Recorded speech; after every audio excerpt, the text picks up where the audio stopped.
One of the many things I firmly believe in, that anybody who learns the skill sets of a millionaire can become a millionaire. When I say anybody, I literally mean generally anybody, minus any health disabilities, things like that. So you see, I'm wearing this shirt here that says enjoy capitalism, because capitalism may not be a 100% perfect system. I've lived in a socialistic environment, lived, not vacation, lived.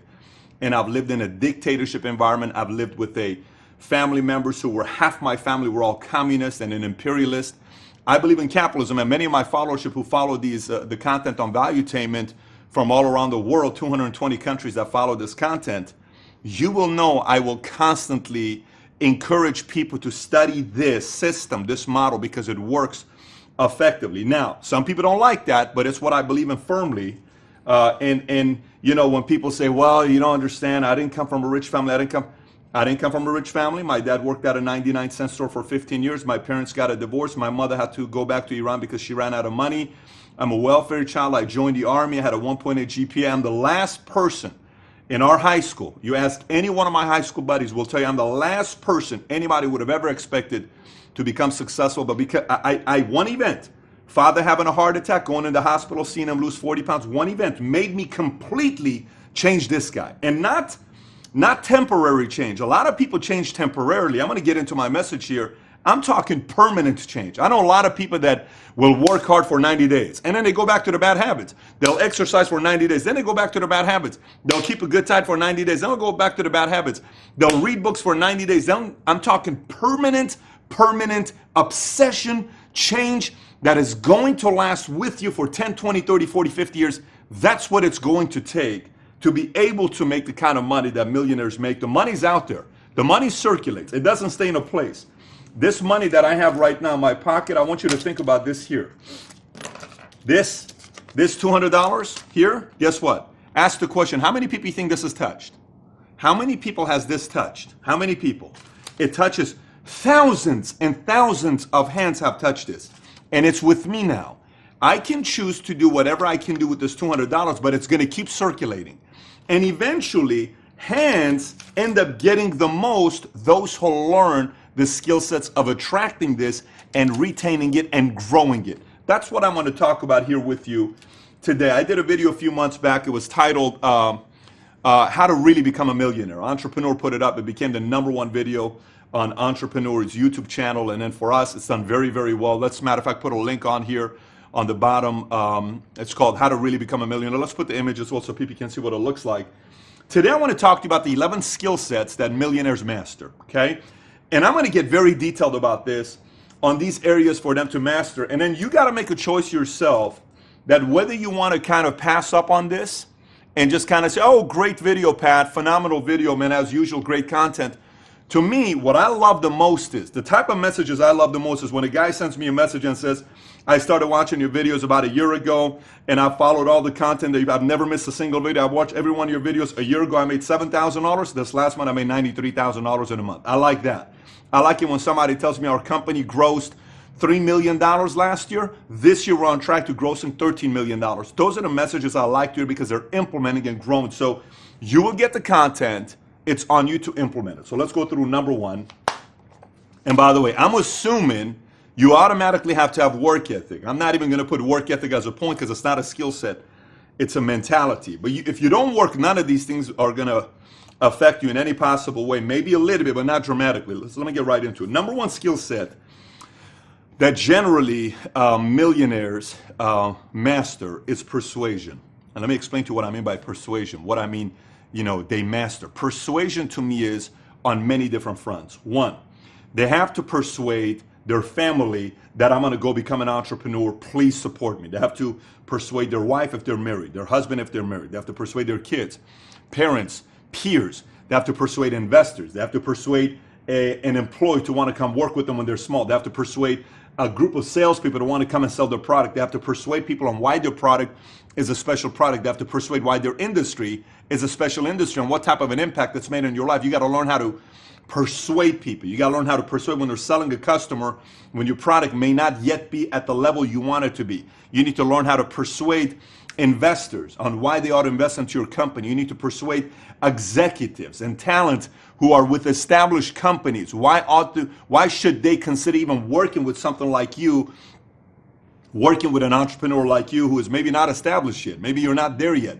You got to learn how to persuade your competitors, persuade your partners, persuade your vendors, persuade your carriers, there's a lot of persuasion that you got to do. And by the way, you got to learn to persuade yourself as well. You got to psych yourself out to get into the mode of wanting to get to work on a daily basis, especially those days that it's not an exciting day. You got to persuade yourself.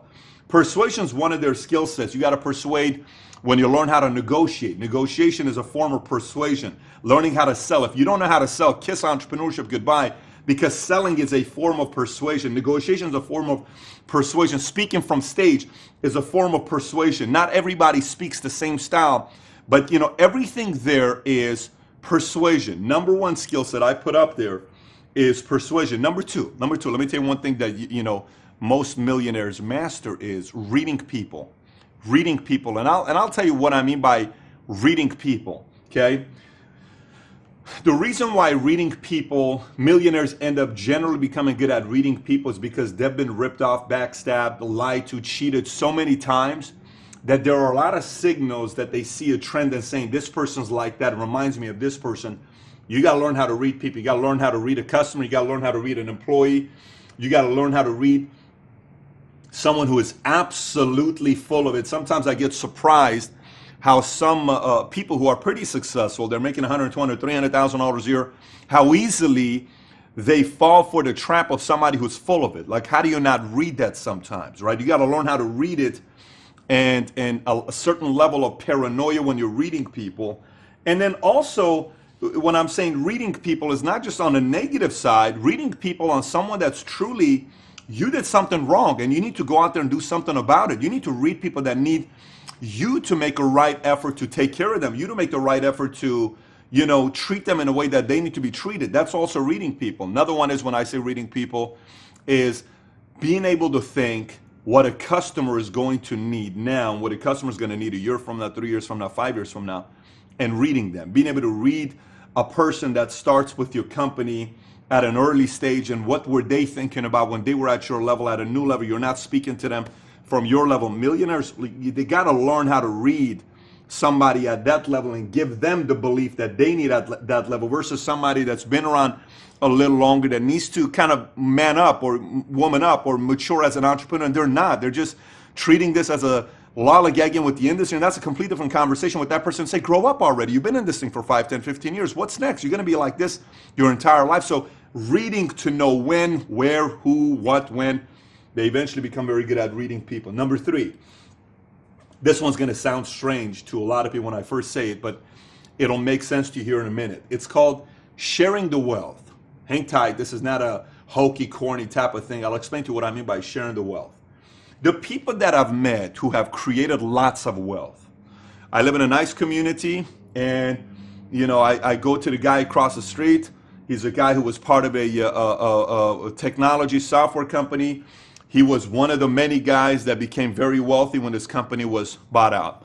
I go to the guy on the other side, lives in a $6.5 million house. They built 5, 10, 15, 20 different dealerships. Berkshire Hathaway came and bought him. They're one of the biggest dealership here in town in Dallas and Texas.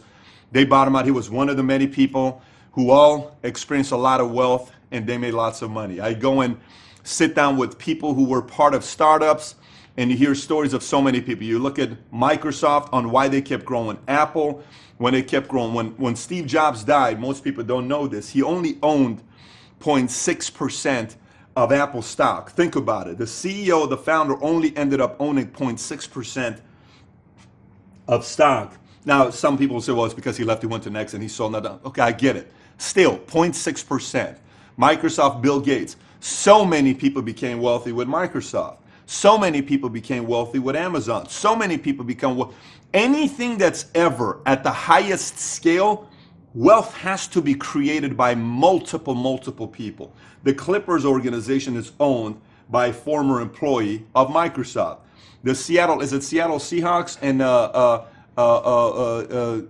Paul Allen, Trailblazers. It's owned by, it's a former Microsoft So when you go and study this, you will notice that a lot of people who create their wealth do it that way. I remember one time I had a gentleman I was working with, and he was Jewish, and he would always tell me things about why the Jewish community has money and makes money. And so say, you know what, very, very vocal guy, big personality, always had money, always made money, and everybody that touched him also made money with him. I said, so, what is it? He says, let me tell you the key to success to the Jewish community business people. I said, what is it? He said, when we make money, a lot of people make money. He says, you know what happens when you make money? A lot of people make money. I said, what's that? Everybody constantly wants to go in business with you, because why? Every time they go in business with you, who makes money? A lot of people make money. So you keep getting people that keep coming and doing business with you. Now, some of you may say, that's not true. I know this guy that he made his money and it was all him and all this. Fine. He's probably not going to get a lot of people that are going to want to follow him and do business with him from the past.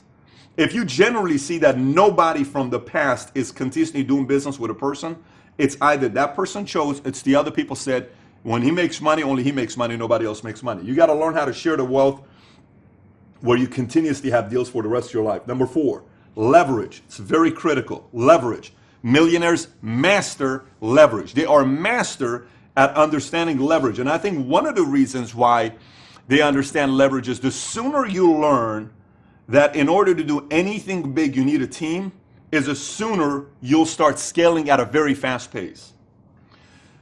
Especially a lot of the driven, self-motivated guys that had high GPAs or did very good in school and they had good grades and they were always good at doing the homework right and nobody does it better than me, I'm a perfectionist, they typically have the hardest time. The guys that didn't have the best grades and they were kind of played a little bit of sports, they generally don't have a hard time with this. You know why? Because they've always needed help. So it's kind of like, man, I need help. I still need help. But the ones that typically have independently were very good in homework, they have a hard time knowing that they need help. Leverage is a very, very big deal. So you got to learn how to delegate. What do you delegate? What do you not delegate? How do you manage and study a certain thing that you're delegating to somebody to see if they can fully come through with it? Crowdsourcing. One of my favorite questions to ask our staff are, it doesn't matter who it is, I love to ask, what do you think? What do you think about this? What do you think about this idea? What do you think about that? What do you think about this? What are your thoughts? And I like to ask every different type of personality, somebody who is very skeptical but very technical and smart, somebody who is action excited, tell me what gets you excited about this, somebody who's normally in the middle and you don't get a lot of reaction. I want to see all because I want to know what they think about it. That's part of leverage. So leverage is, team, recruiting, sales, software, technology, social media, everything, marketing, branding, collaborating, everything is leverage. How can I leverage to make this thing go faster? Leverage. Number five. This is a skill set they master. Let me tell you, recruiting. Let me explain. You recruit a media platform to want to build you up. You recruit talent. You recruit executives. You recruit the best salespeople. You recruit people who are friends that want to go into business with you. You recruit solid, high identity associations. You recruit good friends. You recruit other people who are extremely successful that also want to associate with you. You recruit them. That's not to sell them anything. That's to sit down and talk and you're learning from one another. You recruit a board. You recruit an advisory board. You recruit the best mentors. Millionaires are great at recruiting the best mentors, partners, investors. They're incredible at networking. They're incredible at connecting. They're incredible at doing any of those things because recruiting to them, they know I am one executive away from scaling my business into doubling my revenues. I'm one salesperson away or one sales leader away from incredibly growing my sales, volume of sales by 50, 100, 200, 300%. If I get one strong sales leader, if I get one leader that comes in and does, they know that. So everything to them is about recruiting. Point number 6. This one's also strange, but I'll tell you. Energy management. What is energy management? I still don't drink coffee. I just got off the phone with a major player at the AIG who sent me a very, very nice gift. Mark, thank you for sending that nice gift that you send out. But we were talking about energy, and he says, you got a newborn. Are you getting any sleep? I said, yeah, I'm trying to get some sleep. I'm waking up every 2 hours with the baby. And says, so are you still not drinking coffee? I said, I'm still not drinking coffee. So do you do Red Bull? Do you do this? I don't do any of that stuff. I personally don't do any of that stuff. but I have to figure out a way on how to manage my energy, because my energy, without it, I can't do anything. And anybody who becomes a millionaire, those who don't, they generally quit at some point. They quit at $100,000 year income. They quit at 150, 200, 300, 400, but everybody quits at some point. Okay, some people go to the very end and then they quit when they die. But a lot of people quit after 2, 3, 4 years of going all in. Most people don't go for a long time. Keep that part in mind. So energy management is, what can I do for me to increase my energy? So generally I get tired after working 8 hours. I don't want to get tired after 8 hours. What can I do? Maybe I want to go 10 hours. Maybe I want to go 12 hours. So I like to stand up and work, because this one my body is standing up. So every time I'm doing this, my body's moving. And when I sit now, I may take a break and I sit, my energy goes lower, then boom, I stand up again, my body's moving, things are happening. So figuring out ways to managing your energy to know how long you can go. Figuring out how you can go on little to no sleep. I know that sounds strange to some people. How do you do that? Your fitness routine, your diet, all of that is part of energy management. Number 7, anybody who's been following my content for a while, you know I made a video that was called The Most Important Thing to Teach My Children, right? And it's called what? How to Process Issues. Millionaires learn how to process issues. They learn how to problem solve. They learn how to sit there and say, if we need this, we need to do this, this, this, this. They know how to think about a problem and come out with a 1, 2, 3 step to doing something. Hey, we need to figure this part out. Let's call that person, then call this person, email that guy, call this guy, let me call this person and say, okay, we got it. Here's what we need to do. That person's willing to do this. That person's not interested, but we need to call them back in the next 6 months. All this stuff that goes, but it's purely on learning how to process issues. And a part of learning how to process issues, I put this point, it was going to be separate, but I added in this, is within processing issues, where everybody's always bringing them ideas. We should do this, we should buy this, we should do that, we should do that. They also become very good at saying no to 90% of things. Keep that part in mind. They say no to 90% of things, because they're trying to identify which areas worth them putting their time into and not their time into, which areas worth them putting their resources into and not putting their resources into, which is part of processing issues. Number 8 is time management. They learn time management. And generally you learn time management because a lot of times a rookie entrepreneur may not even make it, because they're spending way too much time on Facebook newsfeed. They're spending way too much time on a game, or they're spending way too much time on Snapchat following everybody else. They're spending way too much time on Instagram or all that other stuff, and they're not putting a lot of time into selling, front end, prospecting, creating, networking, relationship. They're not in the hunt, right? So you don't make it. You go straight to the cemetery of entrepreneurs who are millions and billions of people buried there who didn't make it. They tried and they didn't make it there. Time management is when you learn how to make a 1.5 hour appointment become an hour and still effective. How you learn a 30-minute phone call to become 10 minutes. How you learn to leave a message that's an effective message, yet it's not a 6-minute message or a 4-minute message.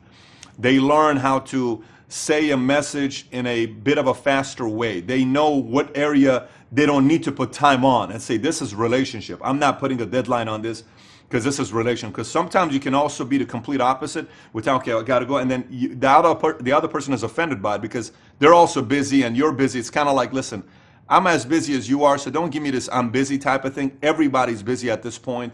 So sometimes people that play that card when they're not, it kind of rubs people the wrong way who they're already in the hunt at a high different level. So time management, they understand that. But they become very good on the time management side. Work, hours, week, all in. It's strange how they still find ways to save their sanity, because you have to stay sane to go long term. You don't hear a lot of the people that make it to the highest of levels taking way too many vacations. You generally don't hear that, but they'll do a schedule of Saturday, boom, go Sunday, and then Monday they come back to refuel.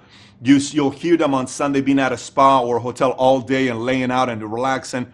You'll see them doing those sorts of things for them to re-energize. A lot of rookie entrepreneurs that get to 100, 200, 300, or $400,000 a year income, vacation. They're wondering how come they don't absolutely explode and scale, because they're more concerned about vacation rather than doing the work. So that is a part of the millionaire's mindset as well. 9, how to manage money. You have to learn how to manage money, because everything to you is risk. Everything to you is, you have these type of resources and it's depleting. What can you do to make the number keep coming up so the income is increasing your your savings that you have all in place, accounting, timing of buying something you can't afford or can't afford. I remember when we first started a company, a PHP agency, I told my wife, I said, for 5 years, I'm not buying a house. And she said, babe, we can afford to buy a house. I said, I'm telling you, I'm not buying a house for 5 years. Babe, it's only $300,000 down payment. Baby, I'm not buying a house for 5 years. And I made it very clear. So she knew. I don't even want to talk about buying a house because everything that came in is going back into the business. Everything. We rented for the first 5 years of me being in, and we could afford to buy a house, but we rented. And then we bought a house. Then it's a different story. Why? Because I could do a lot more with that $300,000 in the company than I could with $300,000 down payment on a house or $600,000 down payment on a house. Why would I want to do that? I don't want to do that. I want to stretch the money and make that $600,000 $6 million.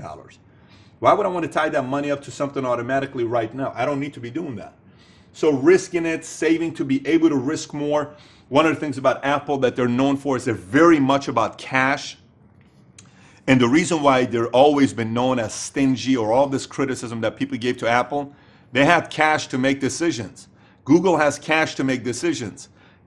Companies have cash to make decisions. And when you have cash, when you want to buy something, partner, you can do that. So cash is a very, very big part of managing money as well. So number 9 is how to manage money. Number 10 is how to be aggressively patient. This is kind of strange because how do you become aggressively patient? One, you are so aggressive and assertive on your part on what you can do to grow, but psychologically you're patient to know everything's going to work out. Because listen, I'm telling you, the reason why I believe anybody and everybody could become a millionaire, anybody and everybody could become a millionaire, because there's a formula to it. And some of the people that hate it when I say that is because they tried and they quit too early, or they don't want to work that hard. So it upsets them because they would rather have an escape to say, it's not true, you have to be smart, you have to be from a wealthy family. I'm not smart, I'm not from a wealthy family. I learned. I read 1,100 books because I was just feeding my mind constantly. So it's not, I don't come from a wealthy or very intelligent, intellectual type of, I come from a simple, hardworking family is what I come from. So, but you're going to have to learn a part that is just working. Patient. I know it's coming. Working. And the reason why patience would come, say whatever product you sell. So let's just say it's real estate.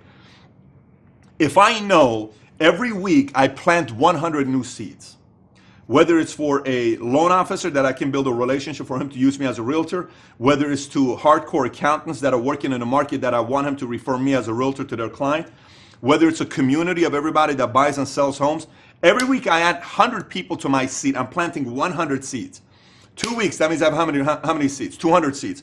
300 seeds. 400, 500, 600, 700, 800, 900. I know something's about to happen. I know I'm about to get a call and say, hey, Patrick, this is John giving you a call. You and I met about 3 months ago, and you were a realtor. We got your car. Look, we're thinking about selling our house, and we'd like to get together with you. We really like your approach. Are you available for us to get together later on today? Sure. Excellent. Because I'm doing this, I'm guaranteed to get this. I know for a fact this is going to happen. Most people, the reason why they don't get this, they're like, there's these 3 guys. If they buy the house from me, I'm going to be a millionaire. There's these 2 people. If they do business with me, they're just waiting on those 2, 3 people. It's not going to work. Seed. Boom. Patient. It's coming. It comes. Then all of a sudden, when the floodgates open, let me tell you, you better get the bank to be ready. When the floodgates opens, then it's just like, then you're saying, I can't meet today, but here's what I could do. I can send one of my associates to meet with you, and you can come to my office tomorrow. Now you're not going, now the people are coming to you because demand's high on you. Everybody wants to work with you. You have credibility. That's what I mean by aggressively patient. And the last point I'll make here to you here is this. Those skill sets that these millionaires master, one of the skill sets that they master is learning. Now, this is kind of straight. Do you master learning? Yes. They're constantly focused on improvement. How can I become better in this? How can I become better in that? How can I become better in this? How can I make the company better? How can I make the customer service better? How can I make the product better? How can I make my communication skill level better? How can I make my this level? How can I make... Everything is about improving. everything to them. How can we beat our prior best? What's the most we ever did in here? 68? Let's do 72 this month. What's the most we ever done over here? We did 102. Let's try to break that number. What's the most you ever done? What's the most calls you made in a week? What's the most appointments you ran in a week? Everything is let's beat that, let's beat that, let's beat that, let's beat that, let's beat that. Because it's always constantly about improvement. Then all of a sudden, every department is getting better and improving. Every department is getting better and improving. So they're learning. They're all about self-education. They have a beginner's mindset. Let me explain. Sometimes when you see people that have made money and they're extremely cocky, they no longer have the beginner's mindset. They've already surpassed what they thought they're going to make money-wise. So beginner's mindset is somebody that's so curious. How do I do this? How do I get this better? What do I do about this? How do I do that? How do I get this thing? What do I do that? Everything is about learning. That's all they're doing. They want to learn is what they're doing, right? So everything is about constantly beating their prior best.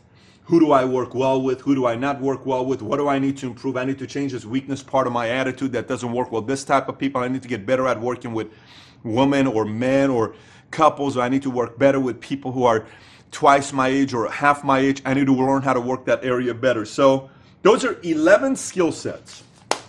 11 skill sets that millionaires master.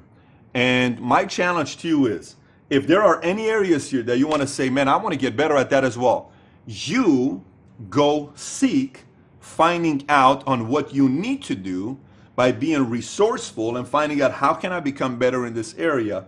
And eventually, you'll become better in those skill sets as well. But this is going to take effort. This is not one video is going to change everything for you. I'm so excited, I'm going to go do it. No. Plan of action on improving these areas. Score yourself in these 11 areas. I'm good in this. I'm terrible in this.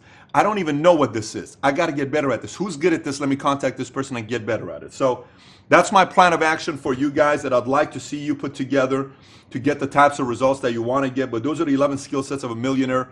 Millionaires mastered. Paul, throw me my favorite pillow real quick. Gang, let me tell you, I've been doing this for the last 2 weeks now.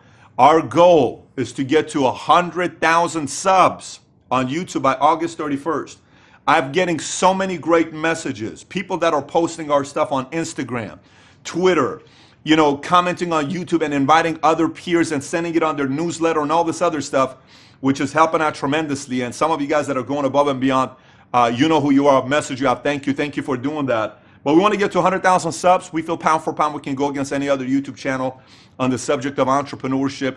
And so if you haven't subscribed yet, please do so. And if you got your friends following, please help them also, encourage them also subscribe to this channel. I'm launching something very, very massive in August, and our goal is to get to 100,000 by the time we launch that project. With that being said, if you saw this video on a completely different website, you can always come back to patrickbedavid.com. Boom. And if you got any questions or comments, please comment on the bottom. Thanks for watching, everybody. Take care. Bye-bye.